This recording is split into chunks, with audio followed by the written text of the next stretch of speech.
दोस्तों, नाना क्लासेज के YouTube channel पे आपका स्वागत है। तो बात करते हैं, आज आपको 8 बजे जो टेस्ट मिला वो था भौतिक प्रदेश पूर्वी मैदानी और दक्षिणी पूर्वी पठारी से। पूर्वी मैदान 2 पार्ट रह चुके थे। उसके अलावा आमेर के कछवा वंश से संबंधित इंपॉर्टेंट 30 क्वेश्चन आपको मिले। तो सभी विद्यार्थियों ने क्वेश्चन कर लिए होंगे। अब आपको आंसर की मिलेगी व्याख्या सहित। हर एक क्वेश्चन की व्याख्या आपको इंपॉर्टेंट तरीके से मिलेगी जैसे आपको मिल रही है। तो राजस्थान पुलिस, पटवार, रीट, बीएसटीसी, लाइब्रेरियन सबके लिए इंपॉर्टेंट ये आपके लिए साबित होंगे। और सभी को सूचना दे देता हूँ, हमारा जो भी मैटर, जो भी पीडीएफ वगैरह मिलती है टेलीग्राम पे नानक क्लासेज ग्रुप पे प्राप्त होती है। तो सबने लगभग टेलीग्राम ज्वाइन कर रखा है और सारी सूचना भी आपको और क्वेश्चन आपको उपलब्ध होते हैं। जल्दी से वीडियो को लाइक कर दो सारे विद्यार्थी और शेयर कर दो अपने दोस्तों में। सेशन की शुरुआत करते हैं। थंबनेल कर दो कि हम तैयार हैं और क्वेश्चन आपको बताए जा रहे हैं। बहुत ही इंपॉर्टेंट सेशन है ये आपके लिए। लॉकडाउन में आपको टेस्ट नहीं मिल रहा, इस कारण आपको ऑनलाइन टेस्ट उपलब्ध करवाया जा रहा है। तो पहला क्वेश्चन आपके लिए क्या था? दक्षिणी पूर्वी पठारी क्षेत्र के क्षेत्र में घोड़े की नाल की आकृति की पर्वत श्रेणी स्थित है। इनमें से कौन सी घोड़े की नाल की आकृति? आपने आज तक सुना है घोड़े की नाल की आकृति का जिला, तो वो था भैंसरोडगढ़, जो क्षेत्र है चित्तौड़गढ़ का वो था। लेकिन यहाँ पे एक पर्वत श्रेणी भी है। किस क्षेत्र में? दक्षिणी पूर्वी पठार में। तो आपका आंसर होगा रामगढ़ क्षेत्र, जो 12 के अंदर है। वो जो क्षेत्र है वो घोड़े की नाल के समान है, जिसे आम भाषा में शाहबाद उच्च क्षेत्र कहा जाता है। कौन सा? शाहबाद उच्च क्षेत्र कहा जाता है। तो वो किस क्षेत्र में है? रामगढ़। और रामगढ़ कौन सा? 12 के अंदर है। अब इंपॉर्टेंट कुछ इसके बारे में हम तथ्य देख लेते हैं। क्या देखेंगे कि एक क्वेश्चन बहुत बार एग्जाम में आता है, ये मुकुंदरा की जो पहाड़ियां हैं इनकी आकृति कैसी है? तो मुकुंदरा की जो पहाड़ियां हैं इनकी आकृति है अर्धचंद्राकार। ये क्वेश्चन भी एग्जाम में आ चुका है। झालावाड़ क्षेत्र में कौन से हैं? तो आपने एक नाम सुना होगा, डग गंगाधर उच्च क्षेत्र। डग है गंगाधर उच्च क्षेत्र झालावाड़ में है। रामगढ़ क्षेत्र में जो शाहबाद उच्च क्षेत्र है वो घोड़े की नाल की आकृति की पर्वत श्रेणी है और मुकुंदरा की पहाड़ी अर्धचंद्राकार है। तो ये ध्यान रखना, बहुत ही इंपॉर्टेंट बातें हैं ये सारी की सारी। आपके लिए दूसरा क्वेश्चन क्या था? राजस्थान के दक्षिणी पूर्वी पठारी क्षेत्र में राज्य की कितनी प्रतिशत जनसंख्या निवास करती है? तो आपका जवाब होगा 11%। अब थोड़ी सी बात सुन लीजिए, दक्षिणी पूर्वी पठारी क्षेत्र किसका भाग है? एक तो मालवा के पठार का प्लस गोंडवाना लैंड का भाग है। क्योंकि राजस्थान के 4 भौतिक प्रदेश है, एक तो अरावली और एक दक्षिणी पूर्वी पठार, दोनों गोंडवाना लैंड के भाग है। जबकि थार का मरुस्थल और पूर्वी मैदानी प्रदेश टेथी सागर के अवशेष हैं। 11% जनसंख्या है और क्षेत्रफल कितना है? 8.89%। लगभग में देखें तो 7%। उसके बाद में यहाँ की जलवायु कैसी है? तो उप उष्ण जलवायु है, सर्वाधिक आर्द्र क्षेत्र है और यहाँ की मिट्टी है वो काली मिट्टी है। उसके बाद में अगर डीपली क्वेश्चन पूछा जाए तो आपसे पूछा जाएगा दक्षिणी पूर्वी पठारी क्षेत्र का ढाल किस तरफ है? तो ध्यान रखना, दक्षिण से उत्तर पूर्व की ओर, दक्षिण से उत्तर पूर्व की ओर। और यहाँ जो जिले आते हैं वो हड़ौती क्षेत्र वाले जिले आते हैं। तो चलते हैं तीसरे क्वेश्चन की तरफ। चंबल में उसकी सहायक नदियों के जल से राज्य का कौन सा भाग सिंचित है? चंबल और चंबल के साथ उसकी जितनी भी सहायक नदियां मिलती है उस जल से राज्य का कौन सा भाग सिंचित है? तो आपका आंसर क्या था? आपका आंसर सही था कौन सा? देखिए, दक्षिणी पूर्वी पठारी प्रदेश। क्योंकि आपको पता है मालव की गंगा किसको कहते हैं? चंबल को। तो चंबल भैंसरोडगढ़, चित्तौड़गढ़, कोटा, बूंदी, धौलपुर, सवाईमाधोपुर, करौली इन क्षेत्रों में बहती है। तो ये क्षेत्र कैसा हो गया? दक्षिणी पूर्वी पठारी क्षेत्र लगभग हो गया। चौथा देखिए, दक्षिणी पूर्वी पठारी भाग किन के बीच एक संक्रांति प्रदेश है? किन दो को जोड़ता है? किन दो के बीच है ये दक्षिणी पूर्वी पठारी प्रदेश? तो देखिए, अरावली हो सकता है लेकिन हिमालय नहीं हो सकता। हिमालय नहीं हो सकता, जहाँ जहाँ हिमालय की बात है वहाँ नहीं होगा। तो यहाँ पे नीलगिरी नहीं हो सकता क्योंकि दक्षिण तमिलनाडु केरल में नीलगिरी पर्वत। तो आंसर क्या हो जाएगा? अरावली और विंध्याचल जो पर्वत है उसके बीच क्रांति का काम कौन करता है? दक्षिणी पूर्वी पठारी प्रदेश। पांचवा क्वेश्चन आपके लिए क्या था कि निम्न में से किस स्थान पर सूर्य के दर्शन सर्वप्रथम होते हैं? तो कॉमन सेंस से क्वेश्चन था कि किस स्थान पर सूर्य के दर्शन सर्वप्रथम होते हैं। वैसे व्यवहारिक रूप से हम क्या कहते हैं कि धौलपुर में सबसे पहले सूर्य के दर्शन होते हैं। तो यहाँ आपको पूर्व की साइड कौन सा, देखो 12, यहाँ 12 हो गया, भीलवाड़ा यहाँ आपका अंदर हो गया, श्री गंगानगर इधर हो गया और सिरोही इधर हो गया। इसका मतलब पूर्व में सबसे पहले कौन है, 12। तो 12 जिले में सबसे पहले सूर्य के दर्शन होंगे। तो कॉमन सेंस से ये क्वेश्चन सही होगा। छठा क्वेश्चन, बनास बेसिन का ढाल किस ओर है। बनास बेसिन का मतलब बनास नदी और उसकी सहायक नदियों का ढाल किस ओर। तो ध्यान रखना, खमनोर की पहाड़ी राजसमंद से निकलती है। एक सूत्र मैंने बताया था, राजसमंद, चित्तौड़गढ़, अजमेर, राजसमंद, चित्तौड़गढ़, भीलवाड़ा, फिर ये कहाँ जाती है, अजमेर, टोंक और सवाईमाधोपुर में जाकर किसमें, चंबल नदी में मिल जाती है। तो ये देखो यहाँ से निकला, इसका ढाल किस ओर है, पूर्व की ओर ढाल है। तो आंसर क्या हो जाएगा, बनास बेसिन का जो ढाल है वो पूर्व की ओर। ध्यान रखना दोस्तों, क्वेश्चन इसी प्रकार के एग्जाम में पूछे जाते हैं, कॉमन सेंस वाले भी। आपने नदियां पढ़ ली, झीलें पढ़ ली, क्षेत्र पढ़ लिए, लेकिन उनकी क्या स्थिति है, किस प्रकार है, उस पर गौर करते हो नहीं करते हो, इस तरह के क्वेश्चन आपसे पूछे जाते हैं। तो ये क्वेश्चन, बनास बेसिन का ढाल किस ओर है, पूर्व की ओर। तो जल्दी से वीडियो को सारे थंबनेल करके बताओ कि वो हमें 6% समझ में आगे सारी की बातें। तो अलर्ट रहना आपको जरूरी है, और लाइक कर दो जो अभी विद्यार्थी जुड़े हैं। और बता देता हूं आपको 8 बजे टेस्ट प्राप्त होता है टेलीग्राम में, नानक क्लासेज ग्रुप पे। राजस्थान के सुदूर दक्षिण में जिला कौन सा होगा। तो इससे तो आप बड़े खुश हो गए, बड़े, एक सेकंड भी आपने नहीं लगाया होगा, उत्तर लगा दिया होगा आपने, बांसवाड़ा। तो आंसर क्या हो जाएगा, बांसवाड़ा। सुदूर दक्षिण में बांसवाड़ा है हमारा दक्षिणतम जिला। तो आंसर सही होगा, ये तो किसी का गलत शायद ही हुआ होगा। 8 नंबर, बांसवाड़ा और डूंगरपुर के मध्य के भूभाग को किस नाम से जाना जाता है। बांसवाड़ा और डूंगरपुर के मध्य, तो आपका उत्तर होगा मेवल। क्या लगाया आपने, मेवल। अब कुछ बातें ध्यान रखना, एक क्षेत्र आता है यहाँ का वागड़ या बागड़ क्षेत्र। तो डूंगरपुर बांसवाड़ा का क्षेत्र वागड़ या वागड़ कहलाता है। कांठल क्षेत्र नाम सुना होगा, कांठल की गंगा, यानी प्रतापगढ़ और बांसवाड़ा का क्षेत्र कांठल कहलाता है। एक और सुना होगा 56 का मैदान, जो अक्सर एग्जाम में आता है। तो ध्यान रखना, 56 का मैदान प्रतापगढ़ प्लस डूंगरपुर प्लस बांसवाड़ा, 3 जिलों में है। प्रतापगढ़, डूंगरपुर और बांसवाड़ा, तीनों ऑप्शन है, तो तीनों करने हैं। अगर आपको डूंगरपुर और बांसवाड़ा मिलता है तो डूंगरपुर बांसवाड़ा। ध्यान रखना, इस माही नदी जहाँ जहाँ बहती है, और वागड़ प्रदेश को लाट प्रदेश के नाम से भी जाना जाता है, व्याघ्र घाट के भी नाम से जाना जाता है, पुष्प प्रदेश के नाम से भी जाना जाता है, क्योंकि यहाँ पे महुआ के वृक्ष बहुत मिलते हैं। तो पुष्प प्रदेश, कुमारी का खंड भी कहा जाता है, और नागखंड के नाम से भी जाना जाता है। एग्जाम में 2-3 बार ये क्वेश्चन पूछा जा सकता है कि किस क्षेत्र को कहते हैं ये सारे नाम, तो वागड़ क्षेत्र को कहते हैं। तो समझ में आ गई होगी, मेवल। निम्न में से किस राज्य के किस शहर पर सूर्य की किरणें सबसे कम तिरछी पड़ती है। कॉमन सेंस का क्वेश्चन है, बड़ा ही आसान सा क्वेश्चन है, अगर किसी ने थोड़ा सा दिमाग लगाया तो सही हो सकता है। तो इसका सही जवाब डूंगरपुर। क्यों, क्योंकि कर्क रेखा डूंगरपुर और बांसवाड़ा से गुजरती है। तो यहाँ क्या है, सबसे कम तिरछी, कहने का मतलब जो कर्क रेखा के पास जितना होगा उस जिले पे सूर्य की किरणें तिरछी नहीं पड़ेगी, बल्कि सीधी पड़ेगी, और जितना दूर जो जिला होगा उस पे तिरछी किरणें सर्वाधिक पड़ेगी। जैसे हम कहते हैं कि सर्वाधिक तिरछी किरणें कहाँ पड़ती है, गंगानगर, क्योंकि सबसे दूर है। और सबसे ज़्यादा सीधी किरणें बांसवाड़ा, डूंगरपुर, क्यों, क्योंकि एकदम इसके ऊपर है। तो ये बात ध्यान रखना। देखिए क्वेश्चन बहुत ही इंपॉर्टेंट, बड़ा लाजवाब। मैं राजस्थान का एक भूभाग हूँ, मैं अपनी 2 विशेषताएं आपको बताता हूँ। इसने 2 विशेषताएं बताई है। मुझ में अधिकांश सिंचाई कुओं और नलकूपों से होती है, ये भूभाग कहता है, और अरावली पर्वत श्रृंखला मेरी पश्चिम दिशा में है। बताओ मैं कौन हूँ। होता ना, एक पहली आती है ना, बूझो कि बताओ मैं कौन हूँ। तो इस भूभाग का नाम आपको बताना है। बताइए मेरा नाम क्या है। तो शायद आपने क्या बताया होगा मुझे पता नहीं है, लेकिन मैं बताता हूँ, इसका नाम है पूर्वी मैदानी प्रदेश। क्यों है, क्योंकि आपको पता है सिंचाई कुओं और तल से सर्वाधिक जयपुर अलवर क्षेत्र में होती है। तो पूर्वी मैदानी प्रदेश में आ गए। पर्वत श्रृंखला इसके क्या है, पश्चिम में है, तो ये आ गया, ध्यान रखना। तो पूर्वी मैदानी प्रदेश। कोई ऐसा विद्यार्थी है जिसका क्वेश्चन ये गलत हुआ है, जल्दी से थंबनेल करके बता दो कि सर मेरा गलत हो गया। अब उसको वजह जाननी है कि ये गलत हुआ क्यों, थोड़ा सा कॉमन सेंस लगाना आपको। फिर देखिए 11 नंबर, राजस्थान के पूर्वी मैदानी भाग प्रागैतिहासिक काल की किस भौतिक इकाई के अवशेष माने जाते हैं। किस भौतिक इकाई के अवशेष माने जाते हैं, जल्दी से बताइए मुझे। तो देखिए पूर्वी मैदानी की बात है, तो पूर्वी मैदानी आपको करना है टेथी सागर, 4 भाग है।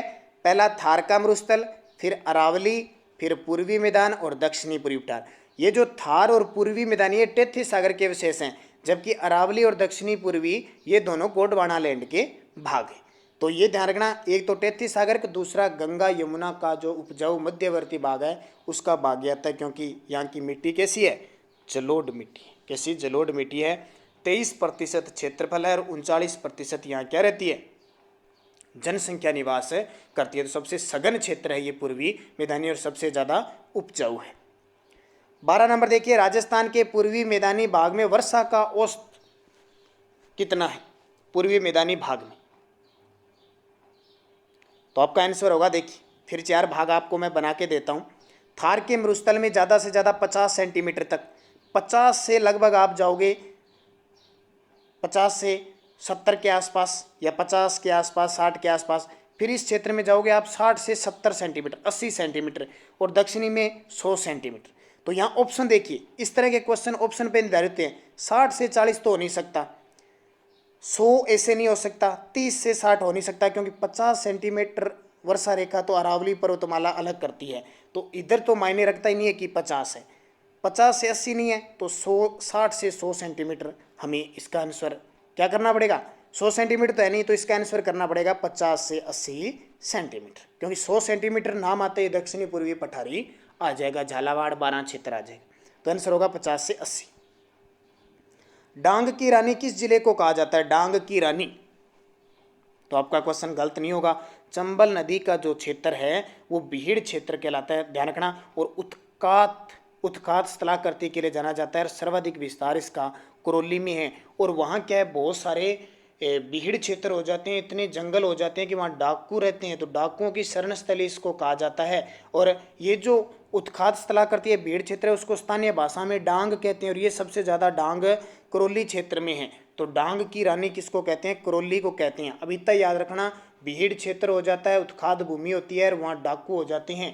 और डाकुओं की शरण स्थली का आता है। डाकुओं को भगाने के लिए किसकी जरूरत पड़ेगी, डांग की जरूरत पड़ेगी। वो डांग कहाँ रखी हुई है, करौली में रखी हुई है। वैसे तो डांग करौली में रखी हुई है सही रूप से, लेकिन सवाई माधोपुर, धौलपुर यहाँ भी डांग फैली हुई है, सबको दे रखी है डांग, लेकिन डांग का केंद्र बिंदु कौन सा है, करौली। तो डांग की रानी किसको कहते हैं, करौली। किनको भगाने के लिए, डाकुओं को भगाने के लिए। अगर डाकुओं को भगाना है तो जल्दी से थंबनेल कर दो सारे विद्यार्थी। कहाँ जाना पड़ेगा, करौली, और करौली से क्या लानी पड़ेगी, डांग, और किस नदी के पास जाना पड़ेगा, चंबल नदी। तो जल्दी से थंबनेल करो अगर डाकुओं को बजाना है और डांग प्रदेश करौली जाना है तो। 14 नंबर देखो, कौन सी राजधानी कछवा वंश की राजधानी नहीं रही थी। अब क्वेश्चन आगे, आमेर के कछवा वंश, इनमें से कौन सी राजधानी कछवा वंश की राजधानी नहीं रही थी। तो आपका जवाब होना चाहिए दौलतपुरा नहीं रही थी, कोई राजधानी नहीं थी। सबसे पहले राजधानी, ध्यान रखना, दूल्हे राय शासक आए थे, या जिनको कहते हैं तेजकर्ण। उन्होंने 1137 में कछवा वंश की नींव डाली थी। सबसे पहले उन्होंने अपनी राजधानी किसको बनाई थी, राजधानी इन्होंने किसको बनाई थी, तो राजधानी इन्होंने सबसे पहले बनाई थी किसको, दौसा को। पहली राजधानी बड़ गुजरों को हराकर दौसा राजधानी बनाई। फिर इन्होंने राजधानी बनाई रामगढ़। इसी दूल्हे राय ने रामगढ़, जिसको मांची कहते हैं, ध्यान रखना, मांची इसका नाम था, बाद में इसका नाम हो गया रामगढ़। और इसी रामगढ़ में इन्होंने जमुआई माता का मंदिर बनवाया था, जो कछवा वंश की क्या कुल देवी, और जमुआ रामगढ़ हो गया। फिर तीसरी राजधानी बनती है आमेर। एक कोकिल देव नाम का शासक होता है, वो आमेर को राजधानी बनाता है। और फिर राजधानी होती है जयपुर, जो आज भी राजधानी जयपुर है। और जयपुर कौन बनाता है, सवाई जयसिंह। तो ये सारी याद रखना, कौन कौन सी, दौसा, रामगढ़, आमेर, जयपुर। ये मांची रामगढ़ को कहते हैं। आमेर दुर्ग में कदमी महल का निर्माण किस शासक ने करवाया। आमेर जो दुर्ग है उसमें कदमी महल का निर्माण, बहुत इंपॉर्टेंट क्वेश्चन है ये। और क्या इसकी खासियत होगी मैं भी आपको बताता हूँ। तो एक रामदेव नाम का शासक आया था, उसने कदमी महल का निर्माण करवाया था। और कदमी महल का जहाँ निर्माण करवाया, उसी महलों के अंदर फिर क्या हुआ कि उसी महल थे, उसी जगह आमेर दुर्ग का निर्माण मिर्जा राजा ये मान सिंह आया था, मान सिंह प्रथम आया था, उसने आमेर दुर्ग का निर्माण करवाया और इस कदमी महल का पुनर्निर्माण करवाया। इसलिए कदमी महल का वास्तविक निर्माता मान सिंह प्रथम को माना जाता है।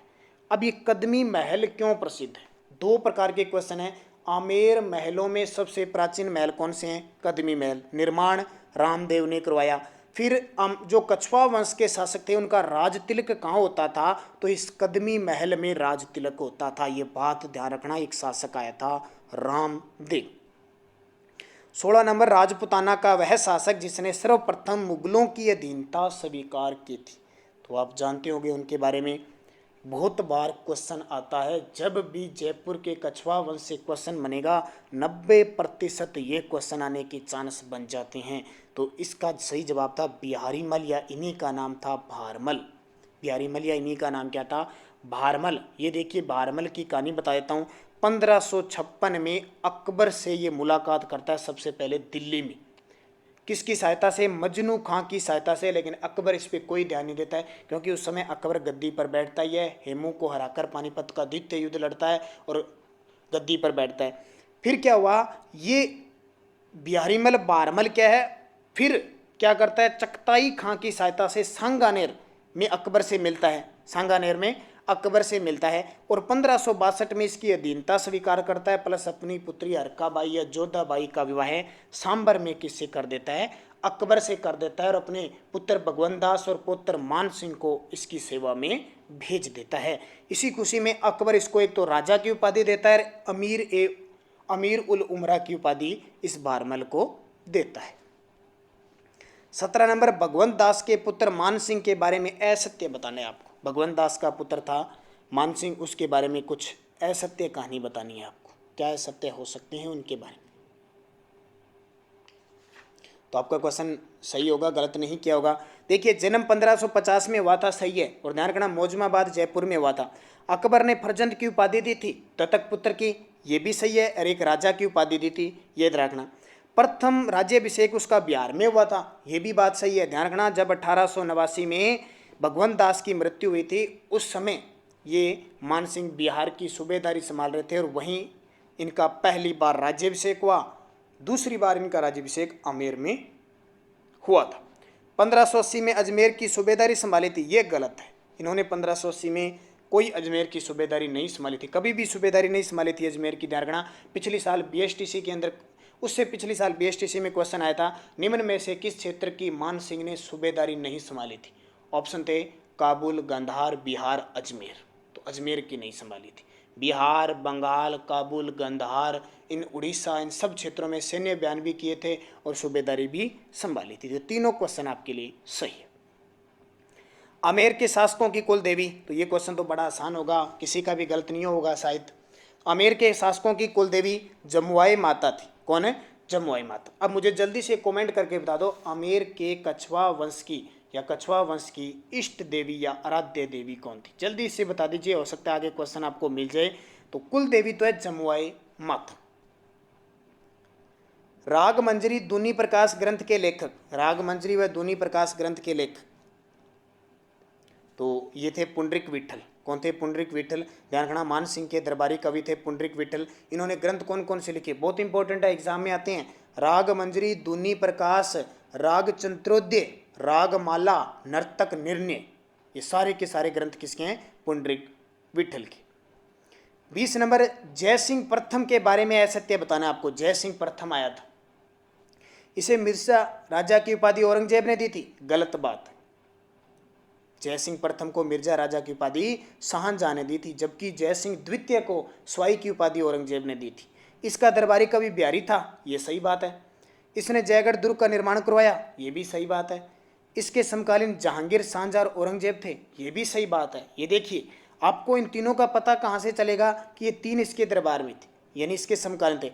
जय सिंह प्रथम यानी मिर्जा राजा जय सिंह 16 कब गद्दी पर बैठे, तो आपको गद्दी पर बैठने का सन याद रखोगे तो अपने आप 1621 से 1667 तक बैठे थे। तो देखिए 1621 के आसपास जहांगीर थे, फिर शाहजहांगीर, औरंगजेब की मृत्यु 1658 में औरंगजेब गद्दी पर बैठता है, 3 शासक आगे, और यहाँ उपाधि मिर्जा की शाहजहां देता है, तो ये ऑप्शन गलत था। 21 नंबर, पूर्ण विधि विधान से अश्वमेध यज्ञ करने वाला जयपुर का अंतिम शासक कौन था, पूर्ण विधि विधान से। तो पूर्ण विधि विधान से अश्वमेध यज्ञ किया था स्वाई जय सिंह, ठीक है। स्वाई जय सिंह 1700 ईस्वी में गद्दी पर बैठता है और 1743 में इनकी मृत्यु हो जाती है। 7 मुगल बादशाहों का काल देखते हैं। भारत के अंदर 5 वेधशालाओं का निर्माण करवाते हैं, जंतर मंतर। कौन कौन सी, दिल्ली, जयपुर, मथुरा, वाराणसी। दिल्ली, जयपुर, मथुरा, वाराणसी और आगरा के अंदर। ये पांचों वेधशालाएं किसके द्वारा बनाई जाती है? स्वाई जय सिंह के द्वारा बनाई जाती है। पूर्ण विधि विधान से अश्वमेध यज्ञ करने वाला था और इसके जो राजपुरोहित थे वो पुंडरीक रत्नाकर थे। ध्यान रखना, बहुत इंपॉर्टेंट बात है आपके लिए। स्वाई जय सिंह द्वारा जयपुर शहर की नींव कब रखी गई? ये क्वेश्चन तो स्टार लगा लेना, आने वाले एग्जाम में पूछे जाएंगे 100%। स्वाई जय सिंह द्वारा जयपुर शहर की नींव कब रखी गई? 18 नवंबर 1727। तो कई विद्यार्थी कंफ्यूजिंग होकर ये मत कर देना, इसका सही आंसर क्या है? 18 नवंबर 1727। ध्यान रखना, जयपुर शहर की नींव 18 नवंबर 1727 पुंडरीक रत्नाकर ने इसकी क्या रखी थी? नींव रखी थी। अब इंपॉर्टेंट, इस जयपुर शहर का जो प्रकोष्ठ है उसके वास्तुकार कौन थे? तो ध्यान रखना, विद्याधर भट्टाचार्य इसके वास्तुकार थे। 23 नंबर, नाहरगढ़ दुर्ग में एक जैसे 9 महलों का निर्माण किसने करवाया? नाहरगढ़ दुर्ग में एक जैसे 9 महलों का निर्माण, तो ध्यान रखना, ये नाहरगढ़ दुर्ग में एक जैसे 9 महलों का जो निर्माण करने वाला था माधो सिंह द्वितीय था। तो कंफ्यूज मत होना माधो सिंह प्रथम और द्वितीय में, तो द्वितीय था जो 1880 से 1922 तक गद्दी पर बैठता है और इसने क्या करवाया था? जो नाहरगढ़ दुर्ग है, ये नाहरगढ़ दुर्ग बनवाया था स्वाई जय सिंह ने। वहाँ एक जैसे अपनी 9 पासवानों के लिए बनवाया था। इसके काल में क्या छप्पनिया अकाल पड़ा था। मुबारक महल जो मेहमान नवाजी के लिए प्रसिद्ध है, इसने निर्माण करवाया और ये जयपुर का बब्बर शेर कहलाता है। इसको बब्बर शेर के नाम से जाना जाता है। और 2 चांदी के बड़े पात्र इंग्लैंड लेके भी कौन गया था? जिसमें गंगा जल भराकर माधो सिंह द्वितीय। 24 नंबर, जयपुर के अंतिम शासक मान सिंह द्वितीय की पोलो खेलते हुए किस देश में मृत्यु हुई थी? जयपुर का अंतिम शासक था मान सिंह द्वितीय, जिनकी पोलो के शौकीन थे। किस देश में मृत्यु हुई थी? तो ध्यान रखना, इंग्लैंड, और इंग्लैंड में लंदन में इनकी मृत्यु हुई थी। अब ध्यान से सुनना, मान सिंह द्वितीय ये 1922 से 1949 तक रहे थे। राजस्थान एकीकरण के चौथे चरण के राज प्रमुख बने थे। 1962 में इन्हें राज्यसभा का सदस्य बनाया गया। 1965 में इन्हें स्पेन का राजदूत बनाकर भेजा गया और 1970 में इन्हें इनकी लंदन में पोलो खेलते हुए मृत्यु हो गई और इनकी पत्नी का नाम था गायत्री देवी। नाम सुना हुआ आपने, गायत्री देवी। 25 1857 की क्रांति के समय तन मन और धन से सहायता करने वाला जयपुर का शासक था। तो जयपुर का शासक कौन सा था? राम सिंह द्वितीय था, जिसके बदले अंग्रेजों ने इसे सितार ए इंद की उपाधि और कोटपुतली जागीर प्रदान की थी। तो ये राम सिंह द्वितीय था। ये एग्जाम में क्वेश्चन आता ही आता है। और इसी के समय जयपुर को गुलाबी रंग से रंगवाया गया था। 26 नंबर, पाटन का युद्ध कब हुआ था? पाटन का युद्ध कब हुआ था? तो पाटन का युद्ध, ध्यान रखना, ये पाटन युद्ध हुआ कब? तो उस समय शासक थे प्रताप सिंह। कौन थे?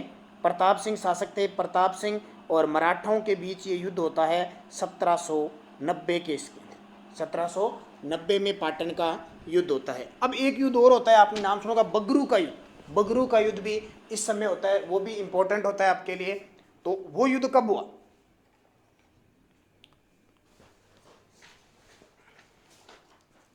तो बगरू का युद्ध हुआ था 1787 में। पाटन का युद्ध 1790 में और बगरू का 1787 में। दोनों युद्ध, और दोनों के दोनों युद्ध किसके साथ हुए थे? ये सॉरी, बगरू का नहीं, तुंगा का युद्ध हुआ था। थोड़ा सा दोबारा बता देता हूँ इस क्वेश्चन को। 1787 में तो हुआ था तुंगा का युद्ध, प्रताप सिंह और मराठों के बीच। मराठा था महादजी सिंधिया, जिसमें प्रताप जीत गया। और 1790 में जो युद्ध हुआ था वो था पाटन का युद्ध। और पाटन के युद्ध में वही युद्ध प्रताप सिंह और मराठों के बीच, जिसमें प्रताप सिंह हार गया था। जयपुर में तमाशा नाट्य शैली का आगमन किसके शासनकाल में हुआ? तमाशा नाट्य शैली, तो उस समय प्रताप सिंह शासक थे। कौन थे? प्रताप सिंह के समय। और इसके प्रमुख वास्तुकार है बंशीधर भट्ट। कौन है? बंशीधर भट्ट। किसके आगमन, जब शासक कौन थे? तो प्रताप सिंह। 28 नंबर, स्वाई प्रताप सिंह ने हवा महल का निर्माण कब करवाया? ये तो पिछले 2 सालों के एग्जाम में देख लो, इस प्रताप सिंह से क्वेश्चन पक्का आता है। जब भी कछुआ वंश की बात करेंगे प्रताप सिंह से क्वेश्चन। अब कौन कौन से आते हैं मैं आपको बता देता हूँ। 2 तो युद्ध बता दिए आपको, पाटन और तुंगा के। अब इन्होंने 1799 में इसका निर्माण करवाया था। बहुत इंपॉर्टेंट है, कब? 1799 में। कन्फ्यूजिंग मत होना, 1699 में, 1799 में। ये हवा महल 5 मंजिला है। 1 2 3 4 और 5 मंजिला है। इसके वास्तुकार थे लालचंद, शिल्पकार या वास्तुकार लालचंद थे। 953 इसमें खिड़कियां थी, 365 इसमें झरोखे हैं और 5 मंजिला है। और कृष्ण के समान, कृष्ण जी की जो मुकुट होता है उसके समान इसकी आकृति है, इसलिए ये भगवान श्री कृष्ण को समर्पित कहा जाता है। तो बहुत ही इंपॉर्टेंट है, इसको राजस्थान का एयर दुर्ग कहा जाता है। निर्माण प्रताप सिंह 1799। सारी बातें आपके लिए इंपॉर्टेंट है। 29 नंबर, सील की डूंगरी चाकसू में शीतला माता मंदिर का निर्माण किस शासक ने करवाया? सील की डूंगरी चाकसू में शीतला माता के मंदिर का निर्माण, तो ये भी इंपॉर्टेंट है, प्रथम द्वितीय में कंफ्यूज नहीं होना है। तो माधो सिंह प्रथम ने इसका निर्माण करवाया था, शीतला माता का मंदिर सील की डूंगरी चाकसू जयपुर में। खास बात, इसका मेला कब लगता है? तो चैत्र कृष्ण अष्टमी को लगता है। और इस दिन बाशोड़ा जो शाम वाला भोजन होता है उसका सुबह धोख लगाकर उसका भोजन किया जाता है। ये शीतला माता जिसका पुजारी होता है कुम्हार, वाहन होता है गदा और प्रतीक चिन्ह होता है दीपक। तो सारी इंपॉर्टेंट शीतला माता की। 30 नंबर, बगरू का युद्ध कब हुआ? तो ये बगरू अब आया है जो मैं बात कर रहा था, बगरू का युद्ध। तो बगरू का जो युद्ध हुआ था 1748 में। कब हुआ था? 1748 में। इससे पहले राजमहल का युद्ध होता है 1747 में। किस किस के बीच होता है? तो आपको पता है, एक तो ईश्वरी सिंह होते हैं और एक माधो सिंह होते हैं। राजमहल के युद्ध में ईश्वरी सिंह जीत जाते हैं और 1743 ईस्वी में ये गद्दी पर पहले ही बैठ जाते हैं। फिर क्या होता है? 1748 में माधो सिंह गद्दी प्राप्त करने के लिए फिर ईश्वरी सिंह पर आक्रमण करता है मराठों की सहायता से। तो 1748 में युद्ध होता है बगरू का युद्ध, जिसमें कौन जीत जाता है? माधो सिंह जीत जाता है। लेकिन ईश्वरी सिंह क्या करता है? मराठों को धन का लालच देकर अपनी ओर मिला लेता है और वापस गद्दी पर बैठ जाते हैं। अब ईश्वरी सिंह जब राजमहल का युद्ध होता है तो एक ईसरलाट का निर्माण करवाता है और 1750 में मराठों से इतना तंग हो जाता है कि 1750 में ये अपनी बनाई हुई 5 मंजिला ईसरलाट से कूदकर अपनी जान देता है। तो आत्महत्या करने वाला शासक कौन हो गया? ईश्वरी सिंह हो गया। तो दोनों याद रखना, ये युद्ध 2 हो गए और ये 2 प्रताप सिंह की होगी। तो ये 30 क्वेश्चन आपके लिए इंपॉर्टेंट। अब कल का हमारा जो टॉपिक होगा 4 मई को चौहान वंश, सांबर या अजमेर के, जालोर के, रणथंभौर के और हड़ौती के। तो ज्योग्राफी का यह टॉपिक नहीं है, लगभग मेन ज्योग्राफी के हो गया और आगे फिर ज्योग्राफी के टॉपिक दिए जाएंगे। तो आज सिर्फ आपको कल के टॉपिक में सिर्फ इतिहास दिया जाएगा, चौहान वंश। तो बढ़िया तरीके से पढ़ के आना, टॉप के 30 क्वेश्चन आपको चौहानों से ही मिलने वाले हैं, तो याद रखना। और जल्दी से अब मुझे बता दो कितने क्वेश्चन आपने 30 में से सही किए हैं। PDF इसकी नानक क्लासेस ग्रुप टेलीग्राम पे आपको मिल जाती है, रोज की रोज बढ़िया तरीके से याद करते रहना। और सुबह 7 बजे का करंट देखा करो आप सारे विद्यार्थी, सुबह 7 बजे करंट और 8 बजे हमारी साइंस 3 दिन साइंस 3 दिन कंप्यूटर और संडे के दिन महिला बाल विकास की वीडियो मिलती है। तो मुझे जल्दी से थंबनेल करके बताओ, क्या राजस्थान पुलिस के जितने भी विद्यार्थी हैं उन्हें हर रोज महिला व बाल विकास के 10 क्वेश्चन मिलते रहे एक वीडियो में? तो कैसा रहेगा आपके लिए? 10 क्वेश्चन आपको हर रोज। तो थंबनेल करो कौन कौन इसमें सहमत है कि महिला व बाल विकास के 10 क्वेश्चन आपका एक वीडियो मिलता रहे, ताकि हर रोज आप महिला बाल विकास से रिपीट होते रहो। थारे थंबनेल करना जो राजस्थान पुलिस के जितने भी विद्यार्थी हैं। तो मुझे जल्दी से कमेंट करके बता दो कि कितने क्वेश्चन आपके सही हैं, क्योंकि आपको क्वेश्चन दे दिए, फिर आपने तैयारी की, फिर आपने टेस्ट दिया और टेस्ट देने के बाद अब आपका परिणाम क्या रहता है वो उस पर सबसे ज़्यादा निर्भर रहता है। तो राजस्थान पुलिस और पटवारी के जल्दी एग्जाम होंगे, जिससे लॉकडाउन खुल जाएगा। तो सरकार उम्मीद जता रही है कि राजस्थान पुलिस को तो पहले जल्दी से जल्दी क्लियर करवाया जाए। तो सारे विद्यार्थी जो देख रहे हैं लाइक कर दो फटाफट। तो लाइक जितने देख रहे उतने लाइक नहीं हो पाते हैं, तो सारे लाइक किया करो, शेयर किया करो अपने दोस्तों में, ताकि हमारा टेस्ट का रूटीन आगे से आगे चलता रहे। तो धन्यवाद। जय हिंद, जय भारत।